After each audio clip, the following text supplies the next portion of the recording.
'Yan uwa musulmi, yanzu mun kusa kai rabin watan Ramadan. Lokaci yana tafiya da sauri.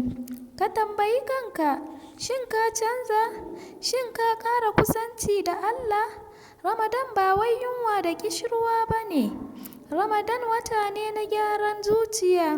Wata ne na komawa ga Allah da gaskiya.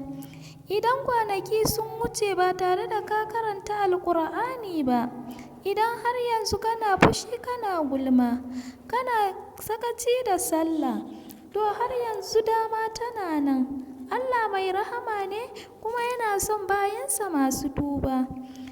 Kada ka bari rabin watan nan ya wuce ba tare da ka gyara rabin zuciyarka ba. Ka ƙara istighfari, ka ƙara salati ga annabi, ka ƙara kyautata wa iyayenka, ka taimaki mabukata. Wataƙila wannan shine Ramadan na ƙarshe a rayuwarka. Ba mu da tabbacin za mu kai na gaba. ‘Yan uwa, mu yi amfani da ragowar kwanakin Ramadan. Mu nemi gafara ga Allah da gaske. Mu roƙi Allah ya sa mu cikin bayinsa na gari.